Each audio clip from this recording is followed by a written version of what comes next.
everybody. Welcome back to another episode. We are your internet historians, and in today's episode, we will be discussing the history behind the movie Catch Me If You Can. Frank Abagnale Jr. worked as a doctor, a lawyer, and as a co pilot for a major airline, all before his 18th birthday. A master of deception, he was also a brilliant forger whose skill gave him his first real claim to fame. At the age of 17, Frank Abagnale Jr. became the most successful bank robber in the history of the United States. FBI agent Carl Hanratty makes it his prime mission to capture Frank and bring him to justice, but Frank is always one step ahead of him. But yeah, guys, what do you guys think of this movie? I loved it. I did too. I mean, like, I liked okay, it. It was a really good movie. Leo, okay, like I didn't think he was cute in Titanic or in Romeo and Juliet, but I thought he was damn fine in this movie. Even as a little kid, I was like, oh, this is what beauty is.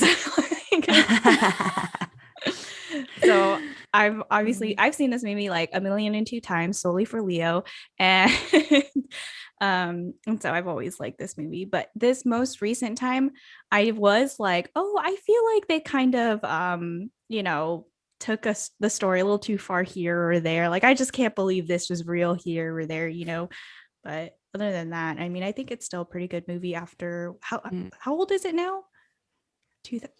Almost 20 years old. Yeah, I There was you like, I think go. it's like, yeah. I'm like pretty old 10, now. 15. 19 years old. Yeah. But yeah, I mean, I liked it too. I just felt like it was a little bit too long. You did? I I know. I'm like, I couldn't Yeah. take I another disagree hour. for once. I don't know why. I was like, because it was like 2 hours long, wasn't it? 2 hours, Or- 20 minutes. Yeah. Yeah. I don't know why. Maybe it's just like the slower parts. I was just like, okay, come on. Like, I don't know. There was some parts where I was just like, okay, I want to get to like the action. I guess like the running away scenes and stuff like that. So I don't know. I just thought those parts were a little bit too long for me. And I was like, they could have made it like, I don't know, maybe like 30 minutes shorter or something. Like, Yeah, I guess and like, you're I don't know, right. like, and like for some reason to me, like the ending scene too, where he was caught and then he like escaped and then was caught again, like that also seemed kind of, I don't know, a little bit too long. It's like you don't need two capture scenes. And then yeah, that was just like whatever. And then like I thought that after that it was going to be over, but then there was like it kept going and I was like, okay, now we're getting into like whatever happened after. But yeah, I mean, I guess that's my only complaint, I guess. I liked it too, but yeah, I was just like, okay, this could be a little bit. But then again, I was also watching it like later at night after I got home from work. So I think I was just wanting to also go to bed. So I was just like, come on, let's get this over with so I can go to sleep. But If you thought that was long, I wonder what the Broadway musical is like, because I bet that's even longer. Yeah. I It's didn't even probably like realize. twice as long. Yeah, when I saw it, I didn't realize they had a musical for it until I was doing the research and I was like, oh, what the hell? Yeah. It did okay. Yeah. Oh, yeah. Yeah, I think I saw in the article too that, yeah, it wasn't as popular of a musical. Yeah. I had never seen this movie. I mean, I'd heard about it a million times because people liked it so much, but it just, I don't know, for some reason was just never on my radar, but I really liked it. It's probably It's the your good pal strongest Steven. reaction. Like, Huh? Oh, Don't yeah, you you're love right. Steven? Yeah, me and Steven. Yeah. Yeah. Which I didn't even realize. I don't know. For some reason in my brain, it doesn't really seem like a Spielberg movie to me. I don't know why. It just doesn't seem, I don't know, big enough, I guess. I don't know. But I mean, it had a million people in it because what else is new with a Spielberg movie? Which I was just like, oh my God, they're in it and they're in it. But I probably had like the strongest like reaction while watching this, like the whole time. I was very stressed. I was like yelling at the TV. Because I was just like, no way, I can't believe. Like, I was just like, oh my gosh, this guy. Especially because he was so young when he was doing all this Yeah. stuff. And I kept forgetting that because, like, in the beginning of the film, he definitely looked younger, Leo DiCaprio. Mhm. And then as it progressed, it looked like, to me, I was like, is this happening over the course of like many, many years? Because then he eventually started to look older in the film to me. Like, in the beginning, they made him look really, really young. And then, His so that's little why I was baby kind of like, face. this. Yeah. And so then, but then when I looked, it was like, oh, all like he was 17 or whatever. And I was just like, in the film, he looked like he got older after Yeah. like I don't know, it seemed like it happened over the course of many years for some reason to me. Like I thought the same thing, and I actually started reading the book so I could like. Oh, really? Nice. Part of You and it. your books. Yeah, I know. You always going above and beyond. I know it's internet historians, but I got the book on the internet. Okay. So Well, I was gonna say that from my research, in real life, like his hair started to gray, so he kind of just played that up into making him look more mature. And they definitely did make him look, I would say, like more tired and like more exhausted throughout the movie, which is understandable. Yeah, yeah. and Always even looking over your shoulder. in the film, too, he was like getting with all these girls or whatever. I was like, dang, how old are all these women if this was like in real life where he was like Yeah, doing I all was these things thinking and he that was too. like 17. I'm like, what? Ah. Yeah. Dude, my biggest thing is like, I wonder if any of these women, like, or even friends, associates that like he was with, watched the movie and was like, what? Like, I know him. And like the girl was like, I slept with him, and I was 27 and he told me he was 28, whatever. But yeah, like I really truly wish there was like one person who was like, yeah, me and Frank were pals, and then he disappeared, and 20 years Mhm. later, I see him in this movie, But I mean, I was watching an interview with him. It was on like 60 Minutes oh, I Australia saw or that. something, I like saw the that. real, yeah, the real Frank Abagnale. And he was talking about how like hurt people were that he like knew when he was keeping up this charade, and how they're just like, well, if we were so close, why didn't you tell me who you really were, type of a thing. Like, Yeah. well, we weren't that close that you could have told me. So it's just like they were like very hurt that he wasn't, real with them. So there were people that like did know him and like found out that it wasn't him, or it wasn't who he said he was this whole time. And I think it sounds like they probably were just like, excuse you, and like dumped him and we're just like over it. That's just Yeah. funny though, because it's like they're mad at him for not that he was doing all these crimes, but that he didn't tell them that he was doing all these crimes. It's I just mean, funny. Yeah. like, I don't know. I also understand Frake's point of view. Like, it's a crime what he's doing. Like, you don't want to tell everybody, hey guys, I've committed a crime. Did you watch Hey, I just stole $1 the million. yeah. Did any of you guys watch the Google talk he did?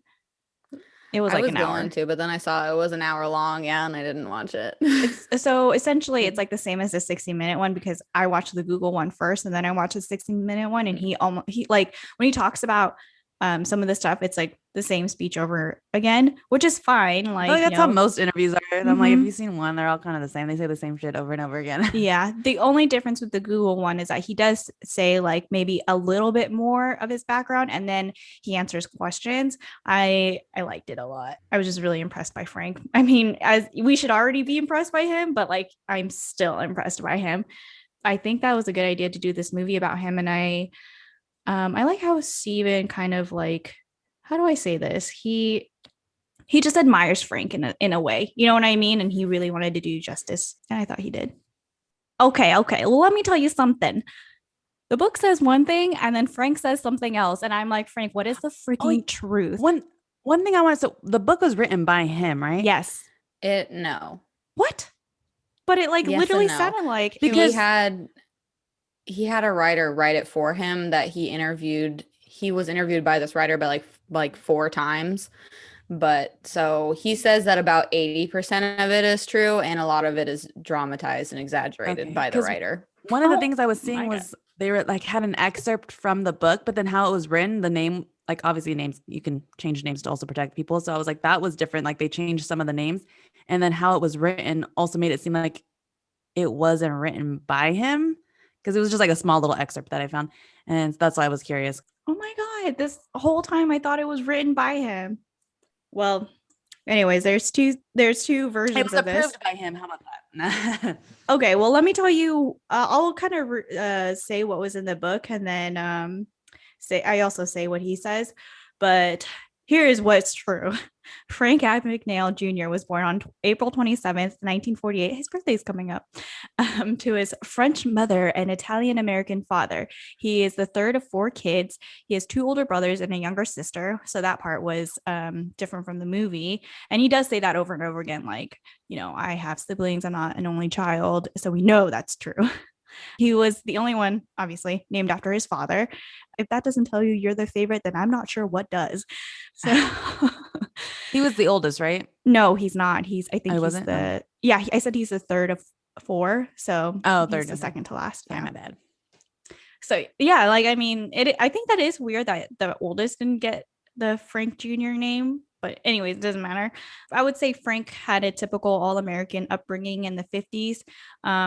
He had very loving parents. They lived in a nice house. His dad did well financially. His mom was a stay-at-home mom. He got along with his siblings. His dad had his own business, a stationery business, which all the kids worked at one point. Frank said he did the deliveries. It sounded like a pretty happy childhood. And then boom, all of a sudden.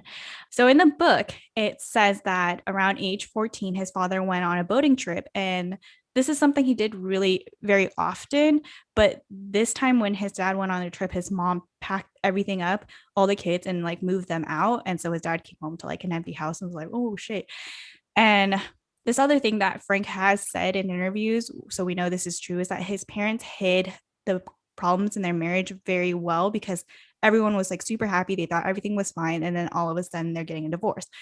So yeah, like I said, in the book, it kind of came off that way as well. The only difference is that Frank says in real life how he was at school and all of a sudden he's at divorce court. So it's like the movie, like all of a sudden he's at family court and they're like, what parent do you want to live with?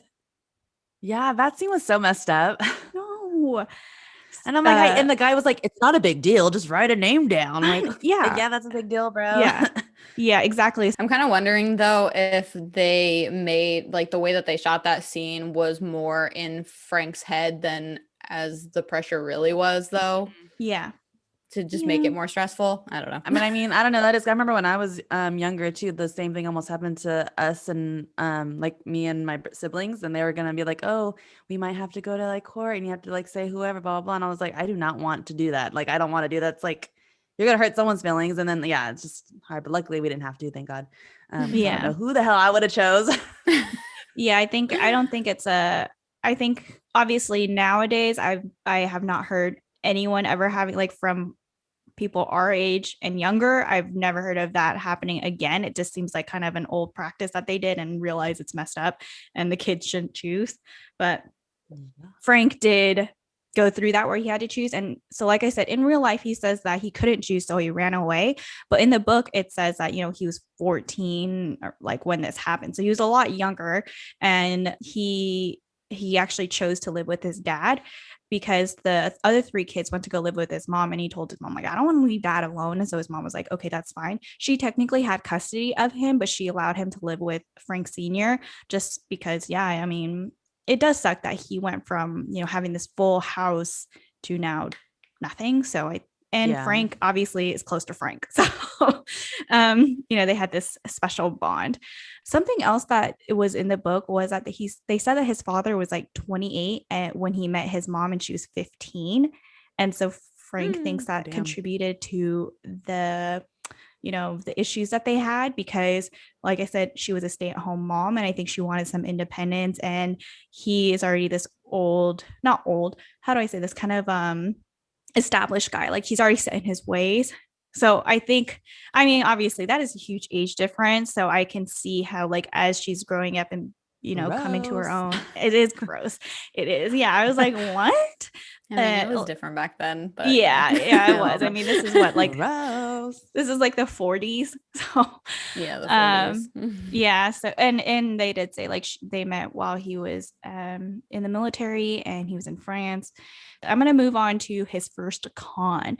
I'm gonna talk about like what I read in the book, and it's that once he moved in with Frank Sr., he started hanging out with the bad crowd, and it's the crowd that kind of all have similar, what they're all going through something similar, like they're all coming from a divorced household, they don't know how to handle it, things are changing, they don't like it. And so Frank kind of joined this because he kind of had that same motive of like, if I get in trouble, my parents will have to come and they have to come together to help make me better, and maybe because of that they'll get back together.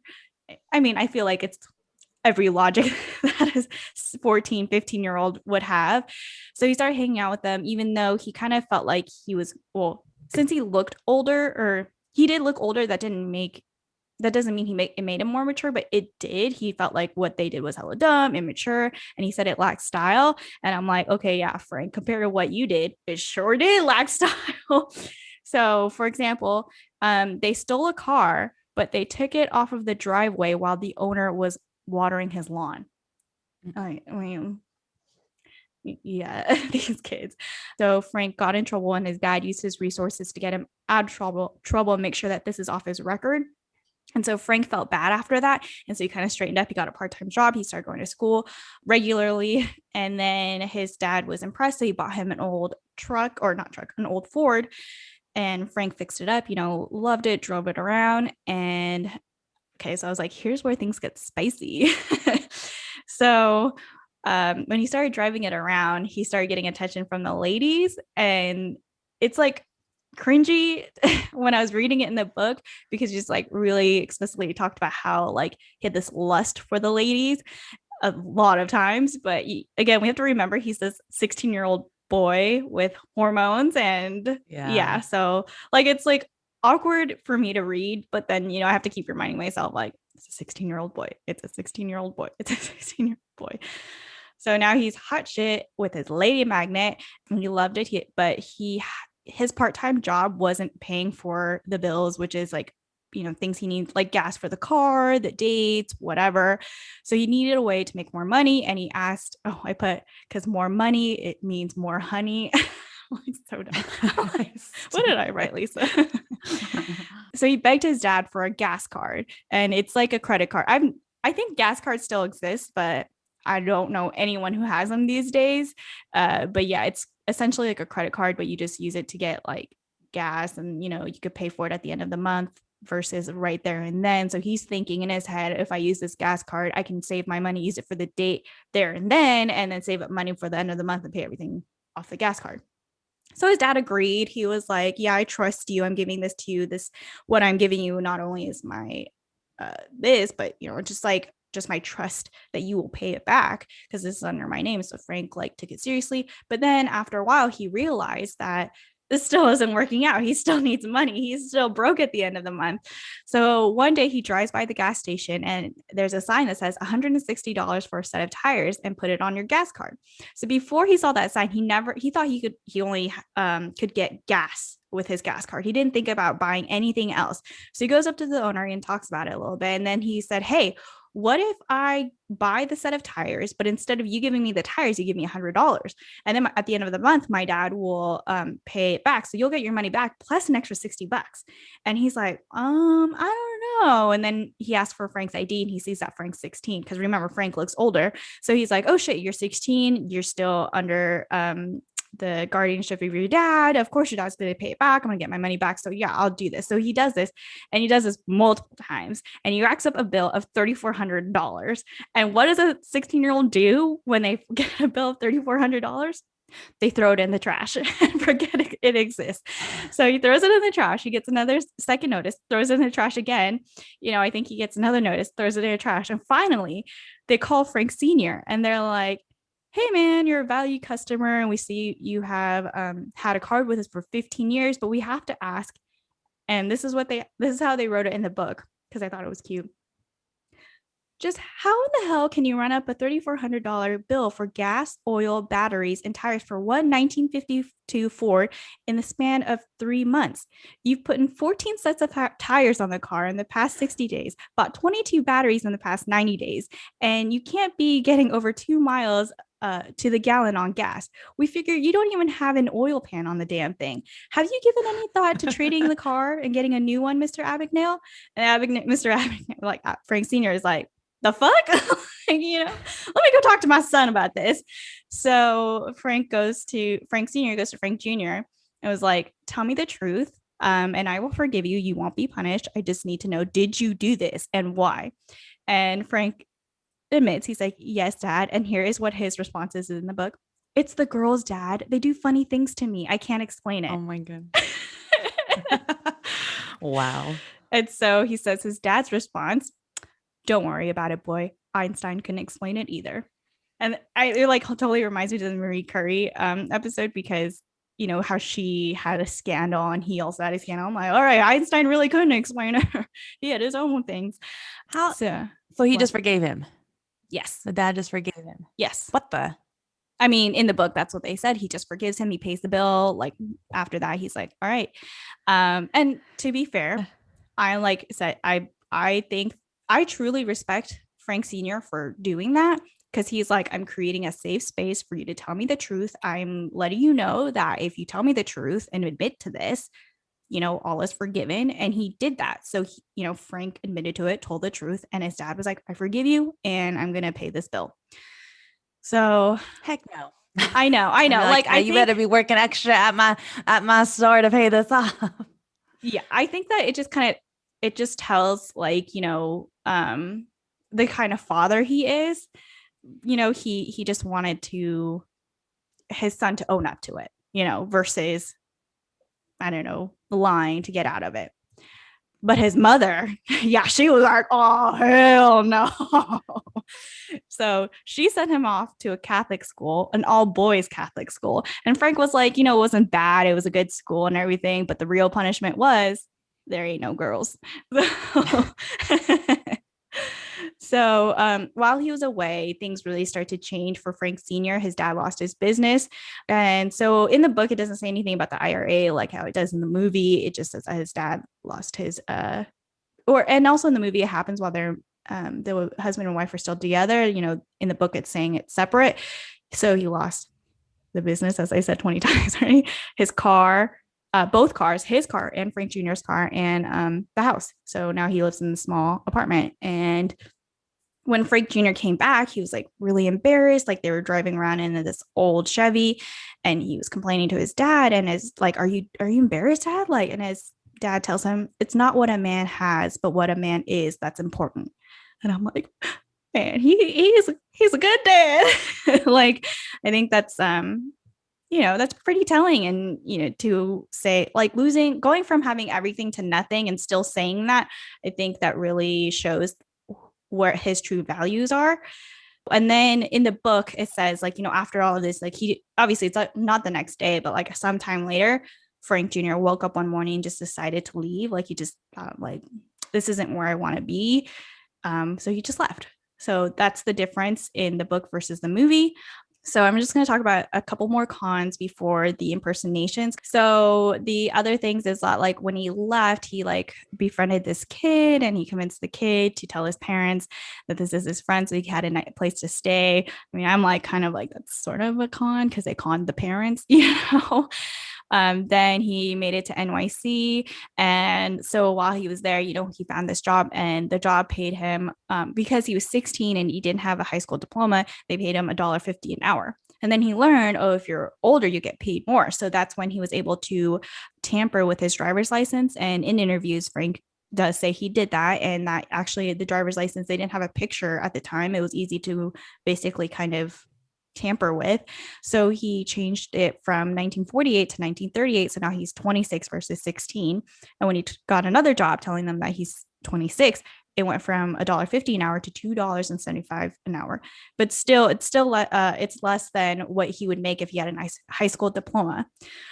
I mean, like he's still not making enough money. He did have a checkbook. So when his dad sold his car, he opened a checking account for Frank Jr. and put the money he got from the car into Frank's account. So Frank had that money, but he tried to use that sparingly, only like emergencies. But obviously, like that just kept coming up and coming up. So he realized that if he were to write a check to like whatever, one bank and not a huge amount, right? Like $20, they wouldn't really like check twice. They would just give him the cash. And then like a week later, they'll find out that the check was bad. But by then, Frank's already off with the cash. So he learned that, but obviously the checks were running out and he has his name on the check. So he knew that this is a short-term thing because they're going to go and find his parents later. So yeah, those were kind of the other cons. And all right. And I just want to like throw that there because I feel like the check thing is a pretty big deal. That's what really motivated him to do a lot of other things. So the last thing I want to talk about is just relationship with his dad. And I was like, I might get a little emotional, but I think it's really, really important we talk about this because even Steven Spielberg himself made sure to show the relationship between him and his dad in the movie. So I think we have to do the same thing. So in the Google Talk that Frank gave his speech at, he said something. Okay, so he says this, and it's gonna sound kind of cringy at first, but we have to remember, like, Frank is from a different time, and he obviously doesn't speak this lingo, but he said, you know, like in his speech, he says something like, "Oh, you're so lucky. You went to like all these places. You're a genius." Da, da, da. And he doesn't think that of himself. He says the thing that he's the most lucky of is to have a daddy, and so that's where I'm like, a daddy. But he calls his dad daddy in his, the way it sounds like is that for him, a daddy is just a man, a very, very loving father. He said that every night his dad would come into their bedrooms, like all three, four kids, give him a kiss goodnight and whisper in their ear, "I love you." And he would do this every single night, no matter the age, because he had an older brother who was like a college football player. And he would even go to that brother's room, give him a kiss, whisper, "I love you," every night. So it just shows he wanted his children to know he loved them. And again, with the whole like con and the $3,400, that's how much he loved his son. You know, he was like, "Tell me the truth and we'll fix this." Regardless to that, like Frank Sr. clearly loves his children, but the two Franks, Frank Sr. and Frank Jr., they just clearly had a very, very special bond. I don't know if it's the Frank name or something like that, but truly they did something that I think is kind of, I just didn't get the impression of from the book, is that because in the movie you see like Frank Sr. kind of doing a little what is the like manipulation of his own, and in the book it doesn't sound that way. Like Frank Sr., you know, he did have his own business and he was into politics, and he would go out with the politicians in his town and have a night out with them, have a night out with the businessmen. He was like, in the book he was saying like, "I thought my dad was maybe like an alcoholic, but like not really, because he would be double fisting but somehow still didn't seem drunk." But it's but it's like, but to me, like, it just didn't show in the book. It didn't sound like something bad was happening. It just, in the book, it more like sound like how he went from a man to having everything to having nothing, you know. And I wanted to put that out there because I just felt like that was something weird. I thought in the movie, I really was like, oh, maybe they're trying to get this like, oh, when Frank Jr. would go with Frank Sr. to those little like business events or whatever, he's seeing his dad watching in awe, like kind of manipulating this guy or conning, you know, kind of where he got it from. But I didn't get that impression in the book. So I wanted to put that out there too. Last thing I wanted to say, oh, sorry, one more thing. Is that in the book, they also say that Frank Jr., like Frank Sr., would try to use Frank Jr. as this like middleman between the parents, because Frank Sr. really wanted his wife back. So he would ask Frank Jr. to kind of help instigate that, or just help him like get his mom back together. And Frank Jr. really wanted his parents back together. So he like willingly did this. Eventually, it kind of, you know, he started to kind of stop doing it because he realized his mom just doesn't want to be back with his dad. And I think that was hard for him, but he started to notice like his mom was moving on with her life. She was going to school. I think she started getting, or she got her own job, blah, blah, blah. His dad, you know, I guess to his dying day was trying to win his mom back. Excuse me, his mom never remarried. And the other thing is that in the movie, we see that he goes visits his dad a couple of times, and he says in real life that he never saw his dad again after he ran away, because his dad died in 1972. Frank was captured in 69, but spent all that time in prison. So he didn't see his dad. And I just thought, So that differed from the movie. Then the mom never remarried. no, she didn't. Or had a all kid. that. Yeah. No, Okay. she didn't remarry. Good to know. Yeah. So I That didn't was a realize big his deal in the dad movie. died. I knew What? he like, that's why I knew he hadn't seen his dad or whatever, but I thought it was some other reasons. I didn't know it was because he died. No, yeah, I think obviously, I think when he was out on the run, he just never had the opportunity to go back to see his dad. And Yeah. then I think he thought, oh, after my prison sentence is over, like I'll see my dad, or maybe, or Oh, that is whatever. right. Yeah, in the film, he did say that his dad died. Yeah, I Yeah, forgot about yeah, that part. exactly. It Yeah. did happen exactly how they said it in the movie, is that he was at the train station, he tripped and fell, and he just like yeah, so it's really sad. And when I heard Frank even talk about it in the Google talk, you could just tell it's still something that hurts. He still carries Yeah. that to this day. But something I think that came out of it is that he also says that one of his joys in life is being a daddy. So it's like, A little bit of a full circle. That has to be tough because I mean you're over there doing cons and you like like you said, he probably thought he had more time, but instead he's living this other crazy life, and that's basically the reason why he didn't see his dad name. Well, I think you That's tough. never think that, like speaking from experience, is that you think that you have more time. You think like, Yeah. oh, I'll see them on this day. I have another week. Like even me, I thought I had another 20 years, but these sometimes it just comes out of nowhere. Oh yeah, have you guys seen totally different thing, but I was thinking about this like before you even started talking. I was just waiting. Have you guys seen pictures of Frank when he was younger? Yeah, Like because when he first started on? because I hella wanted to see what he looked like when he was younger. One, because obviously they said he was 16, but he was pretending to be like 26. So I'm like, did he really look older? And two, just because when I was reading the book, he just kept talking about how he had this lust for the ladies. So I was like, are you cute enough to have the ladies? He was pretty attractive though. I like looked and I was like, because me personally, I just wanted to look because I saw pictures of him now and I was like, he's like what? Like, well, he's like 70 whatever. now. Yeah, but I mean, like he doesn't look to me like he was someone who was like super attractive when they were younger or whatever. And then I looked and I was like, whoa! I was like, he was looking good when he was younger. But something for me that really throws me off is that like every time I see him in interviews or like whatever, he doesn't look like he's 6 foot tall. Like, because he kept saying that, like by the time he was like 16, he was 6 foot tall, so that's why he kind of looked a little older. But I guess because like in the 60 minute when he's sitting down, in the Google Talks, like he's at a podium, like no one's standing next to him, so you can't tell for sure. But that was something that threw me off. I was like, this guy is 6 foot tall. Okay, so I'll quickly talk about the FBI agent, Carl Hanratty, and if he was real. So yeah, the character Carl Hanratty is not a real life person. He is more of a mashup of a number of FBI agents who worked to catch Abagnale.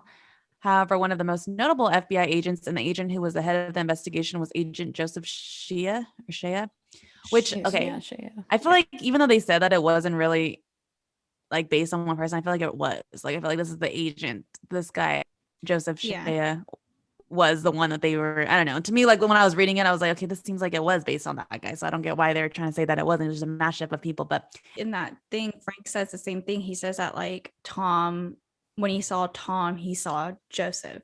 Like the way Tom portrayed himself, it was Joseph. I mean, so maybe he actually is. I don't know why. Like the things I found, like, oh no, he's not real. That did maybe just because the name, and they're like, he's actually like all these people. But I'm like, but other things, I'm like, it sounds exactly like the relationship. So I don't know. Anyways, Joseph Shea, he spent several years looking for Abagnale. He also acted as Abagnale's main contact at the bureau, similar to Hanratty in the movie. For some time, Shea had believed that Frank was an experienced criminal in his mid-30s, not realizing that his suspect was only a teenager. As well as in the movie, Abagnale and Shea also became friends, with Abagnale dedicating his book to him, which I thought was cute. I was like, ah. I don't know. It's also kind of funny just to think that like someone you're trying to like capture and then you become like besties with them. In this interview that I found, he was asked, oh, why did you dedicate your book to this guy? Like basically, like I said, like he was trying to capture you and then you guys became friends, blah, blah. Why'd you dedicate it? And Abagnale said, he and I were friends for 30 years. He died at the age of 88, just about a year ago at the time of this interview. He was a great help up until his death. I watched his 2 daughters grow up and get married. I attended their weddings. He watched my children grow up. He was obviously a big part of my life in getting me out of prison and getting me to work with the government. He was someone who saw that I had something to offer, and he was very big on helping me do that. I think when he started out, he thought I was some master criminal and he was going to catch me. But when he came to the realization that I was just a kid and I was a runaway, being a father, he had a lot more compassion. I was just like, touched my little heart. And I also think too, something that's like, because you know how he's mentioned him being like a father figure. I feel like that's what he was because of his own father, passed away. So I think he kind of took on that role for Abagnale and kind of helped steer him in the correct direction. That was pretty much all I could really find on this dude, because there's not even like his Wikipedia page, as we always say, we reference, had like literally like nothing on there. It didn't even mention anything about any of this stuff. But yeah, I just think really their connection and their friendship was what was like really sweet and kind of like, I don't know, just really touched my heartstrings, and that they were really good friends and stuff like that. Well, yeah, but he's also like an FBI agent, so I figured they really want to keep all that secret. It's like I bet anybody goes into the Wikipedia. Yeah. I'm just imagining because because I wanted to like, I don't know more about like his thoughts on whatever, but it literally was just like, yep, this is who it was based on, like and it was more of like Abagnale talking about him than like anything else I could find. So I was like, okay, Yeah. It's the FBI. They've just erased all of it. I mean that makes Well, sense. because didn't he even have a different name in the book because he was like Yeah, still doing FBI stuff at the I think time? it was something. I think in the book I didn't get they that far in the book. Yeah. there was something like because the section that I was talking about, how I found something of like a excerpt from the book, he had a different name. That's what I was asking. I was like, was it written by him or somebody else? Because it sounded like it was almost written in a way where like they changed people's names and Yeah, because I think they said that most of the names in the book were their actual names mhm. besides his Okay, because of his work. But yeah, that makes sense. yeah. All right. So let's talk about expand on his impersonations and his cons that we see in the movie. But I guess I'll start with one that they kind of touch on, but they don't really expand on it in the movie. So his fourth and phony career that was left out, but it was illustrated a little bit, was when he posed as the French teacher for his class. For one summer semester, Abagnale took on the role of a sociology professor at Brigham Young University in Provo, Utah.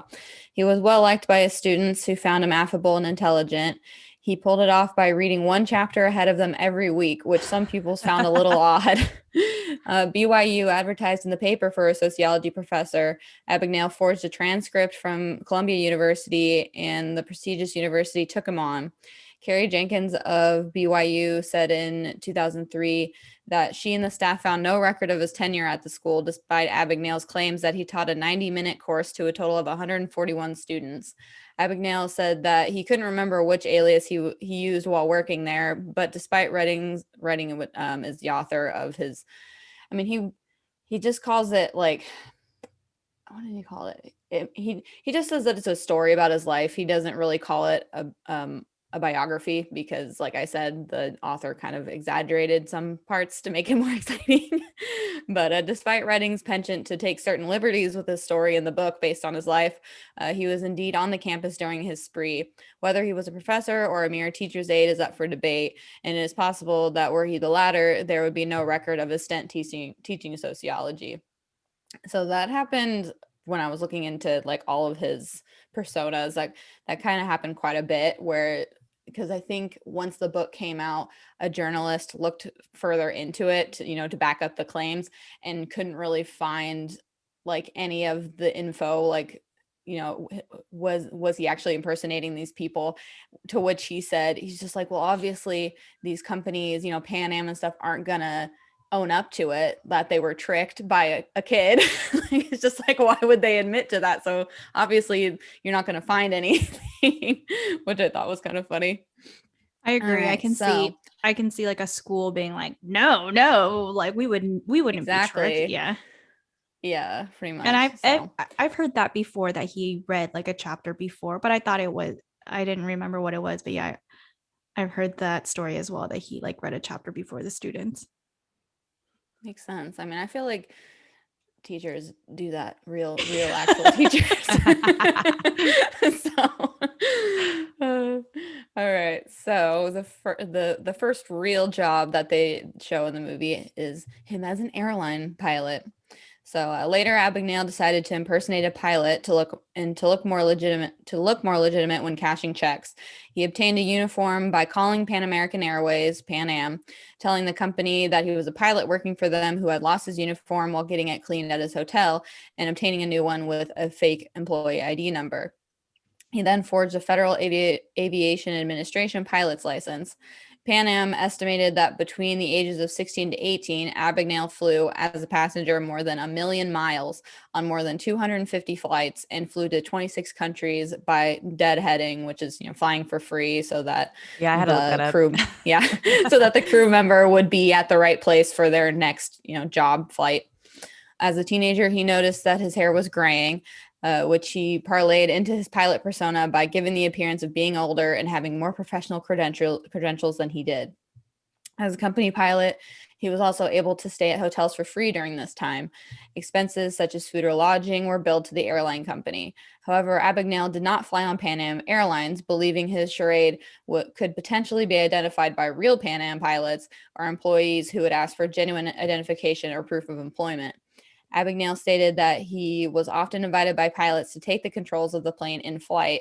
On one occasion, he was offered the courtesy of flying at 30,000 feet. He took the controls and enabled the autopilot, saying, quote, very much aware that I had been handed custody of 140 lives, my own included, because I couldn't fly a kite.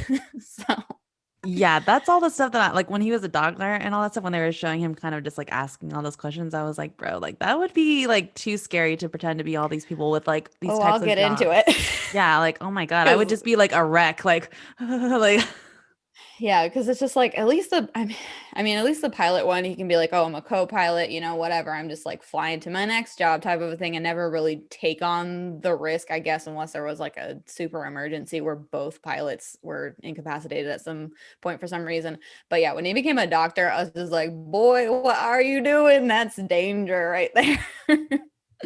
So for 11 months, Abagnale impersonated a chief resident pediatrician in a Georgia hospital under the alias Frank Williams.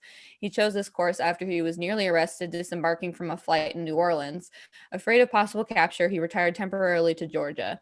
When filling out a rental application, he impulsively listed his occupation as doctor, fearing that the owner might check with Pan Am if he wrote pilot.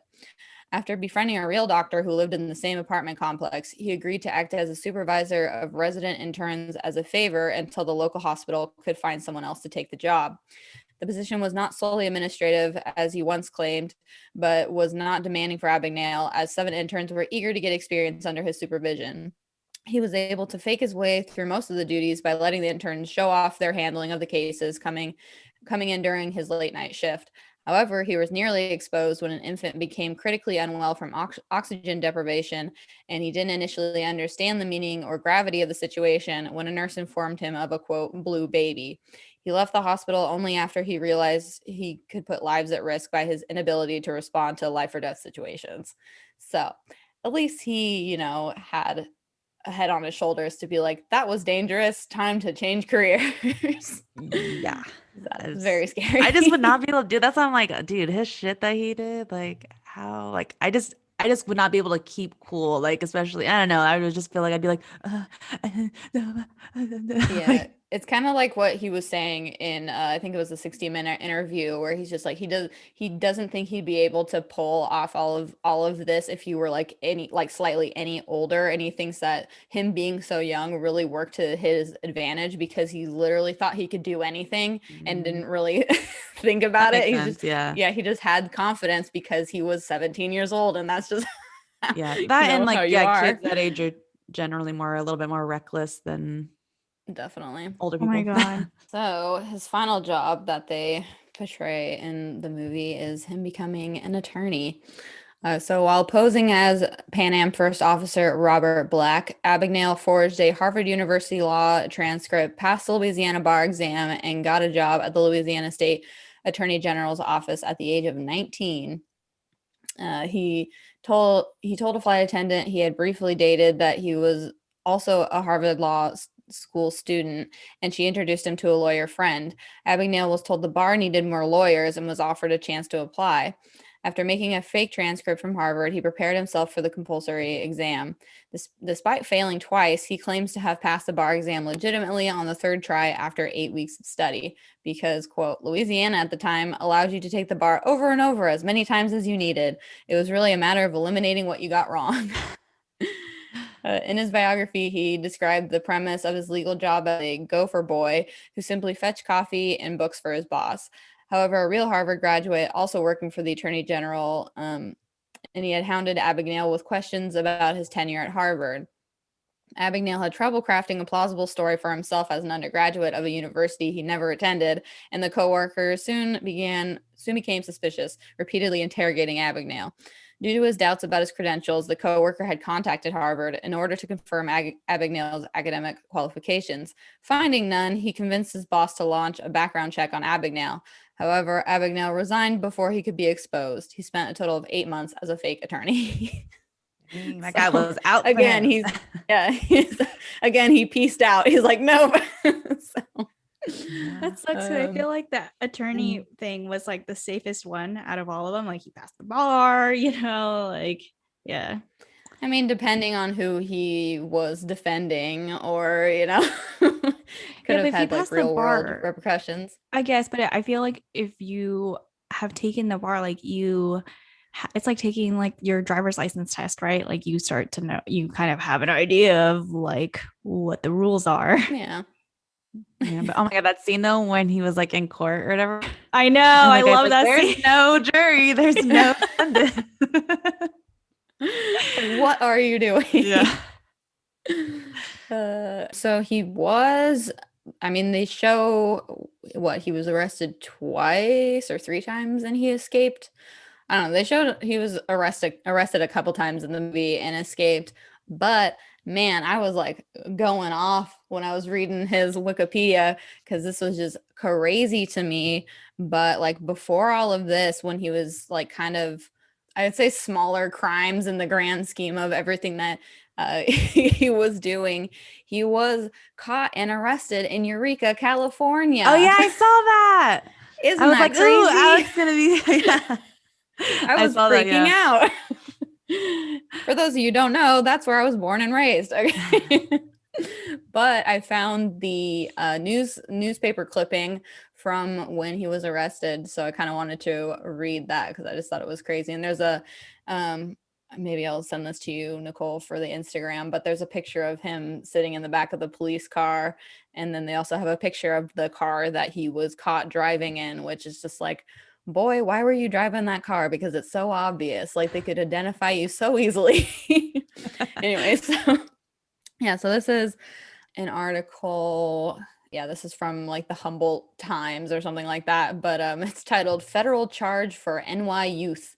So this is Frank William Abagnale Jr., 17-year-old Mount Vernon, New York youth, was arrested here shortly after noon yesterday and charged with impersonating an employee of the U.S. Department of Immigration. After appearing before U.S. Commissioner Norman Cisna, he was certified to juvenile hall here and booked en route to the U.S. Marshals. So they like held him in the juvenile hall here in Eureka, which is so silly. Abagnale is scheduled to face federal district court judge Cheryl Halbert in Sacramento to answer to the charge. The complaint alleges he had claimed a tax exemption as a federal employee at the Imperial 400 motel here.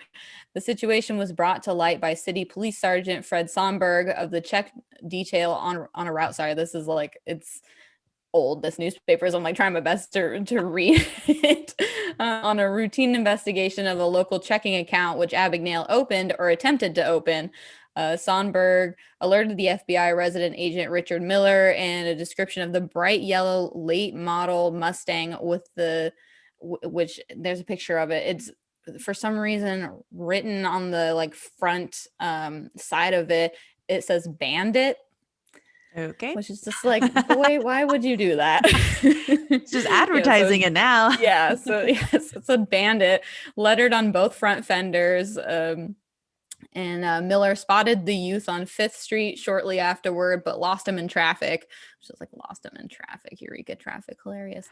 Miller then radioed police headquarters, and an all units alarm was broadcast with the Arcata police throwing up a roadblock there. Sheriff's Detective Lee Templeton finally spotted Abagnale at Harrison and Myrtle Avenues and brought him to a halt. They also found a regulation police baton in his car. So he impersonated a police officer at some point. yeah, exactly. So he was driving a yellow Mustang with Bandit on the side of the. It's just like you really weren't trying very hard. But anyway, so yeah, that's fearless right there. So I thought that was pretty dang crazy. It's just like this town is so tiny, and yet this, like this guy who fooled, I was going to say all of America, but he fooled some other countries too out of millions of dollars was caught here. But clearly it didn't, his imprisonment here did not last long because he went on. But so they showed this in the movie, even though it was kind of debunked by several people that know one or two things about planes. But while being deported to the United States, Abagnale escaped from a British VC-10 airliner as it was turning onto a taxiway at New York's John F. Kennedy International Airport. Under the cover of night, he scaled a nearby fence and hailed a cab to Grand Central Terminal.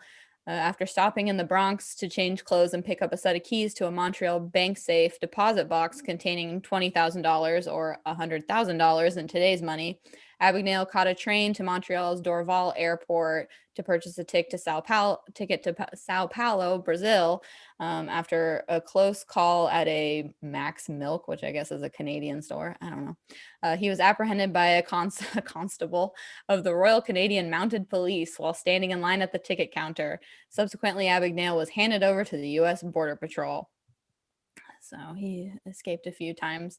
Yeah, so what I was saying was, so the way that they showed him escape from the plane in the movie was that he like took the screws out of the toilet in the bathroom and like slipped past the toilet bowl or something like that. But yeah, that's pretty much been debunked and you can't do that. I mean, they're airtight and I guess they're very heavy, so he wouldn't have been able to do that. I guess the real way that he got off the plane was using his knowledge of planes at this point because he had flown so much. He escaped out like a kitchen entrance of like where they would bring the food onto the plane, passenger food.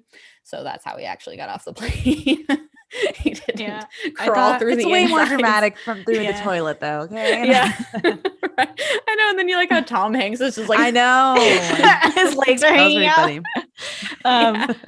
I thought it was funny too because he said in an interview like he was watching the movie with his wife and she like turns to him, she's like, "You didn't do that, did you?" He was like, "No, honey, I didn't." Like, even his wife was like, "You do like what?" So yeah. Another alleged escape. So in April 1971, Abagnale reportedly escaped from the federal detention center in Atlanta, Georgia, while awaiting trial. During the time, U.S. prisons were being condemned by civil rights groups and investigated by congressional committees.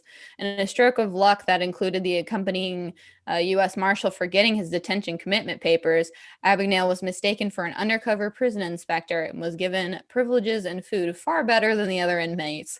The Federal Bureau of Prisons in Atlanta had already lost 2 employees as a result of reports written by undercover federal agents, and Abagnale took advantage of their vulnerability. He contacted a friend, called in his book Jean Sebring, who posed as his fiance and slipped him the business card of Inspector C.W. Dunlap of the Bureau of Prisons, which she had obtained by posing as a freelance writer doing an article on fire safety measures in federal detention centers. So he had people on his side working with him. She also handed over a business card for Sean O'Reilly, later revealed to be the FBI agent Joseph Shea, the FBI agent in charge of Abagnale's case, which she doctored at a stationery print shop. Abagnale told the corrections officer that he was indeed a prison inspector and handed over Dunlap's business card as proof. He told them that he needed to contact FBI agent Sean O'Reilly on a matter of urgent business. O'Reilly's supposed telephone number, the number had been altered by Sebring, was dialed and the call was picked up by Gene Sebring at a payphone in an Atlanta shopping mall, posing as an operator at the Federal Bureau of Investigation. Later, he was allowed to meet unsupervised with the FBI agent in a predetermined car outside the detention center. Incognito, Sebring picked up Abagnale and instead drove him to an Atlanta bus station where he took a Greyhound bus to New York and soon thereafter a train to Washington, D.C. Abagnale then bluffed his way through an attempted capture by posing as an FBI agent after being recognized by a motel registration clerk. Intent on making his way to Brazil, Abagnale was picked up a few weeks later by 2 NYPD detectives when he inadvertently walked past their unmarked police car. So...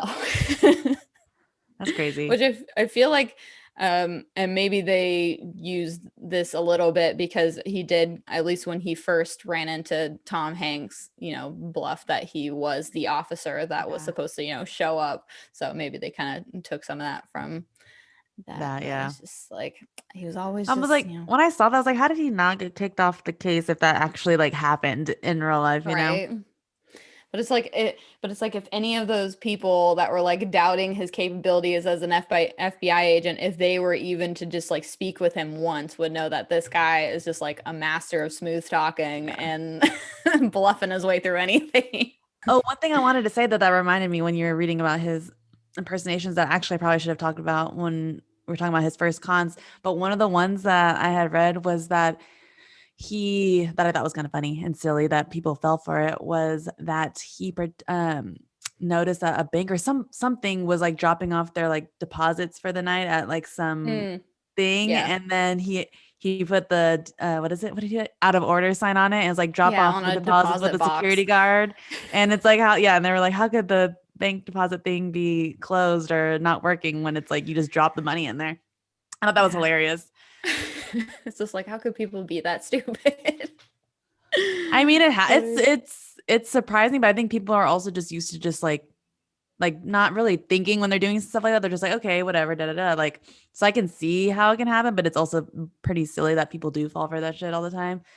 Yeah, But and yeah. I would say that it's like definitely a different time period because I mean, which I'll get into, what he's doing now or whatever. And like in our, time now, it's like people get scammed all the time. Like that's just a thing. That's just like common knowledge. You're always afraid of getting scammed by someone who's not saying who they really are. And it's like back then, scams weren't really that big. Like not the Mhm. general public wasn't as easily scammed out of things. So it's just kind of they probably were just like didn't give it another thought. They're like, oh, out of order. All right, I'll just give it Yeah. to this guy because he's a security guard. You can trust him. Like, Yeah, totally. And like now so everyone's just skeptical of everything. I'm like, exactly. shoot, Yeah. No that's how one I can be am. trusted.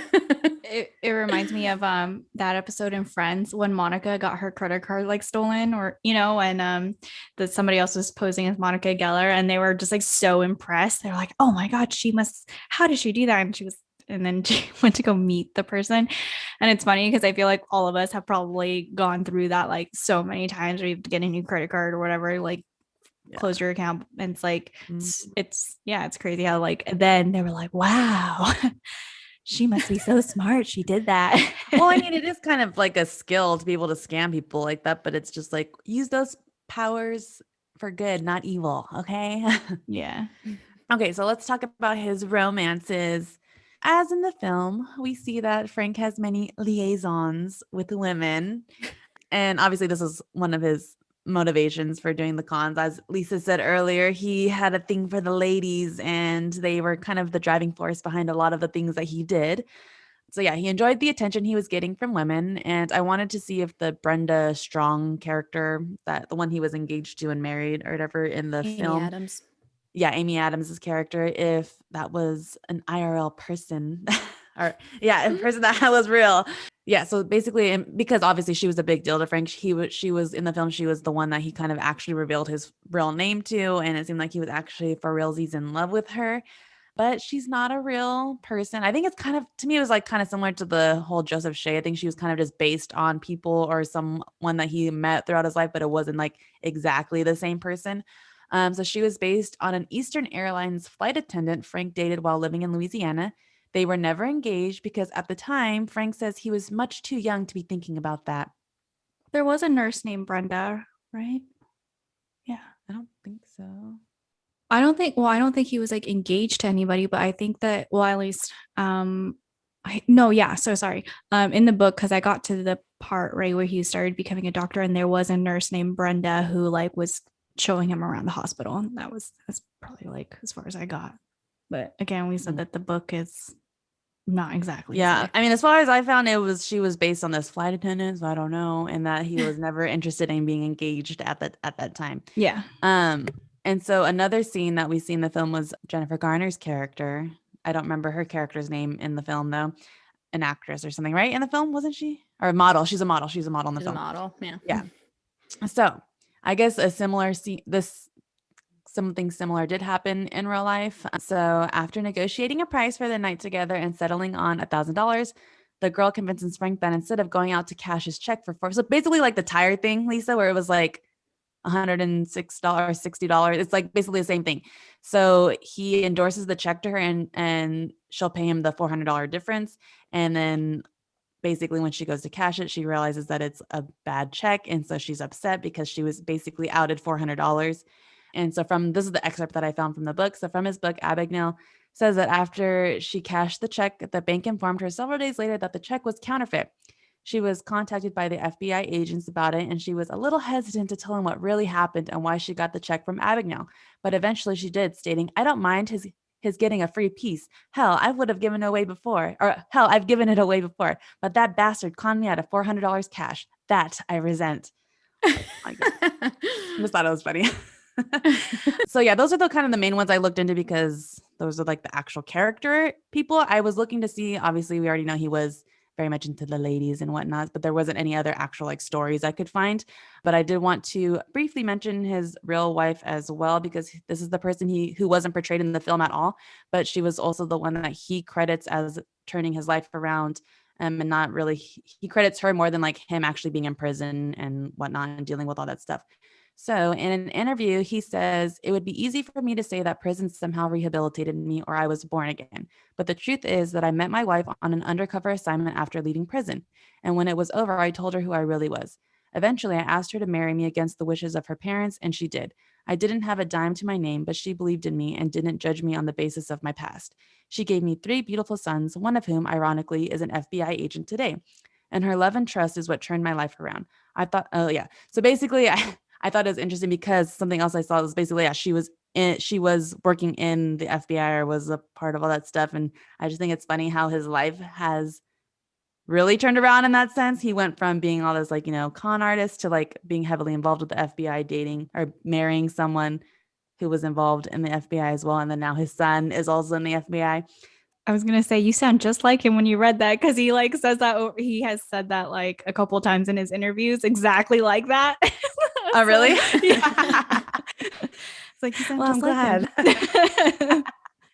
him. But yeah, I don't know. I think it's cool. It's like his life really has turned around for the better, it seems. But it's also kind of, I guess, yeah. Well, a lot of times when I was reading this too, and I mean, we're going to talk about what he did for the FBI and stuff like that too. But at first, I was like, that's not fair that like he gets all this shit after he did all these crimes. But then, like you said earlier, he was also a kid at the time. Not that that excuses any of your past shit, but it's like he was going through a lot with his family, and I don't know, I think just trying to figure out his shit. And then, like we said, he was also very swayed by his hormones, which I've talked to my husband. I asked him about the crazy shit he did when he was kid. He's like, "Hey man, I was like a hormone filled kid. I didn't know what the hell I was doing." And so I'm just like, okay, whatever.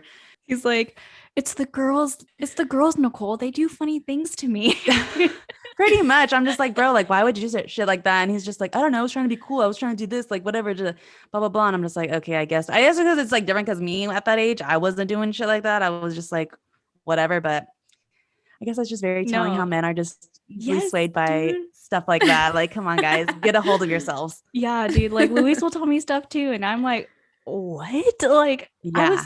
I was that same age, and I'm still like Barbies and unicorns, Like, what? Yeah.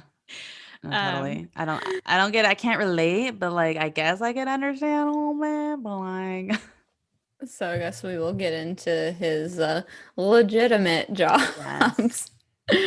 All right. So in 1974, after he had served fewer than 7 years of his 12-year sentence at Federal Correctional Institution in Petersburg, Virginia, the United States federal government released him on the condition that he help the federal authorities without pay to investigate crimes committed by fraud and scam artists and sign in once a week. Unwilling to return to his family in New York, he left the choice of parole location up to the court, which decided that he would be paroled in Houston, Texas. After his release, Abagnale tried numerous jobs, including cook, grocer, and movie projectionist, but he was fired from most of these after it was discovered he had been hired without revealing his criminal past. Finding those jobs he was able to land unsatisfying, he approached a bank with an offer. He explained to the bank what he had done and offered to speak to the bank's staff and show them various tricks that paper hangers, which is what they considered him, what they used to defraud banks. His offer included the condition that if they did not find his speech helpful, they would owe him nothing. Otherwise, they would owe him only $50, with an agreement that they would provide his name to other banks. With that, he began a legitimate life as a security consultant. In 2015, Abagnale was named the AARP Fraud Watch Ambassador, where he helps to provide online programs and community forums to educate consumers about ways to protect themselves from identity theft and cybercrime. In 2018, he began co-hosting the AARP podcast, The Perfect Scam, about scammers and how they operate. What he's up to now, and some of this Nicole kind of said because that's just his life now. But according to Abagnale, it was hard to keep a low profile in a big city. He convinced his federal handlers that he needed to move himself, his wife Kelly, and 3 sons to Tulsa, Oklahoma. There, he stopped making speeches and kept as low a profile as possible. He and his family lived in the same house for the next 25 years. His son enrolled in Monte Cassino School and Bishop Kelly High School, both private schools. After the sons left home for college and careers elsewhere, Kelly suggested that she and Frank should leave Tulsa. They agreed to move to Charleston, South Carolina. He later founded Abagnale and Associates, based in Tulsa, Oklahoma, which advises companies on fraud issues. Abagnale also continues to advise the FBI, with whom he has been associated for more than 40 years, by teaching at the FBI Academy and lecturing the FBI field offices throughout the country. According to his website, more than 14,000 institutions have adopted Abagnale's fraud prevention programs. Abagnale testified before the U.S. Senate in November 2012 about the vulnerabilities of senior citizens to fraud, particularly stressing the very common use of Social Security numbers for identification included on Medicare cards. And now he continues to live on Daniel Island near Charleston, South Carolina, with his wife, whom Nicole said he met while working undercover for the FBI. They have 3 sons, Scott, Chris, and Sean. Scott works for the FBI.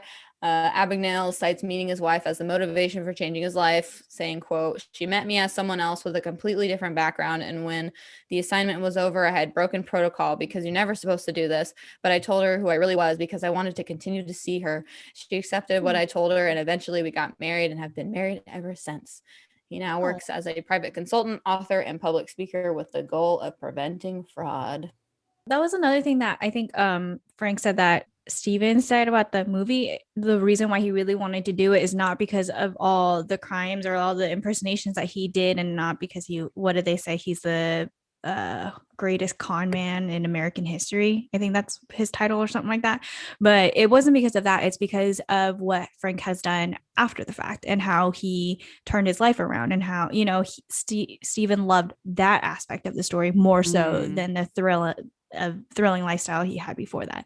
And I think that's what I personally kind of was drew to as well. It's really interesting how he was able to turn his life around. Or have I been conned as well? I actually have the part where he talks about the movie being exaggerated. I guess I probably should have put it elsewhere, but like I said, when the film came out, Abagnale posted a message on his website acknowledging that it would probably have some exaggerations because so did the book it was based on. The memoir's co-author, Stan Redding, interviewed Abagnale about 4 times and did a great job of telling the story, but he also over-dramatized and exaggerated some of it. He was just telling a story and not writing my biography, Abagnale said, and the book had a disclaimer indicating as much. Abagnale wrote that he was honored to have Spielberg, DiCaprio, and Hanks make a film inspired by his life, but added, "It is important to understand that it is just a movie, not a biographical documentary." Still, he later told an interviewer that the movie and subsequent stage musical based on it were about 80% accurate. So Yeah, I think it's all about the 80% thing. yeah. All I was going to say, if you guys have time, I would recommend you watching that Google Talk, because after he talks about like his life and stuff like that, he answers some questions, and some of the questions that they asked are pretty good. Like, I mean, one of the questions I was like, man, that was a really good question. It was, how do you deal with imposter syndrome? And I'm like, oh man, yeah, that's the guy to ask. And okay, so I was going to say, like, it's really interesting the way Frank answers questions, and kind of shows that even in the interviews, it shows that he kind of has this way of dominating a conversation, because even with the questions, he doesn't like directly answer it. He kind of goes off, and it seems to veer off for a minute, and then it comes back to answering it. So I'm like thinking to myself, like, he's a true manipulator, because he makes sure that he like, I think that if there's a part of a question he didn't want to answer, he clearly distracts your mind from it. Anyways, with the imposter syndrome answer though, he definitely said that he didn't he didn't have it because he was such a young kid that it was never a fear of his, or he never had that syndrome. But and his only answer was to that was just to believe in what you're doing, because the second that you have any doubt, everyone else is going to doubt you as well. And I was like, all right, and haven't heard that before. But anyways, I was just, you saying that question though actually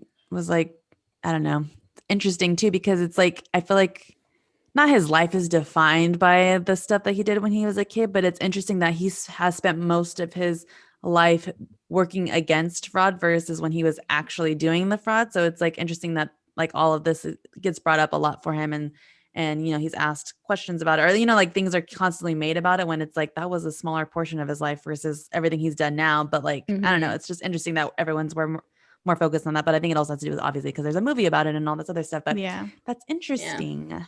And probably just, I mean, it's just crazy that this kid so young was able to do all of this. It's just like how broken, how like, I don't know, was the system that this kid could just do this. Yeah. But now it's, you know, he helped fix it and it's better than ever, I guess. Yeah. But well, I think like whatever, stick it to the freaking big guy, because like Pan Am, like they could afford paying for one extra, you know, kid, because he says all the time, well, like, could they? I guess you're right. They ultimately went bankrupt and no longer exist. But true that. But to me, at least, I'm thinking this kid, he was just thinking about surviving at the end of the day. It was never like this malicious, like, I'm trying to get back at you. It's more like, I just need food and I need a place to stay. And I need money for the ladies. But what? Like it's a bit more than that though. But what do you mean? He was like, trying to like. I mean, hello, he's freaking doctor and shit, like being doing doctor shit. Like, that's like potential to put people's lives in danger. So, I mean, oh, I guess you're right. Well, what I meant is that he wasn't trying to do like some sort of like terrorist attack, you know, by like. yeah. I think it started off as like what you said, but it kind of morphed into something more once it's like, you know, like once you get away with one thing, you're like, oh, let me see how far I can push it. And then you just, I think that's how it also kind of, what is it, goes out of control, or like, you know, he did snowballs say, out of control. Oh, I guess he didn't. Yeah, I was gonna say I have a quote about it that he said. I mean, his reasoning is that he said, quote, it begins with my parents' divorce and its dramatic effect on me. I ran away and suddenly found myself a teenager alone in the world. I had to grow up very quickly and become very creative in order to survive. But what started out as survival became more and more of a game. I was an opportunist. So when I saw an opening, I asked myself, could I get away with that? Then there was the satisfaction of actually getting away with it. The more I got away with it, the more of a game it became. A game I knew I would ultimately lose, but a game I was going to have fun playing until I did. So yeah. And that definitely seems like a child's mentality too. It definitely. Yeah. I can't remember if this was in my research and what I was reading, or if it said at the end of the movie in the little blurb. But I was seeing something that said that out of like the $4 million or something, he had like $2 million that he didn't spend, so he gave it back, and then I guess he like paid the other half back or something like that in his new career, which I thought was I thought that was interesting. That I don't think that was at the end of the movie, was it? Okay, so I must have been in my research then. Yeah, he did say that. He said like multiple times that he's like paid his debt, or his dues, I guess is the right way to say, not his debt, his dues, because he also mentioned the $2 million that he had. He was like, I'm a kid with $2 million, like what am I gonna do with that money? I had there was like, I had like no need for that money. I just had money. And so and I'm sure it's like hard to conceptualize that much money at that young of an age too. Like a lot of money, especially for the time period. Yeah, I was gonna say that time period for sure, because he's getting paid $1.50 an hour, like when he first ran away. God, so you can imagine. Yeah, I know. Even in the movie, when they would have moments where they were like, when Jennifer Garner was like $1,000, you know, it's kind of, I think, like, you know, he in like our terms, stops and it's just like $1,000. Yeah, I know. So much money. Yeah, exactly. I mean, I take $1,000 shoot. Yeah, but she was trying to like consider herself as like worth so much, you know. And it's like, yeah, she was like trying to call his bluff, kind of.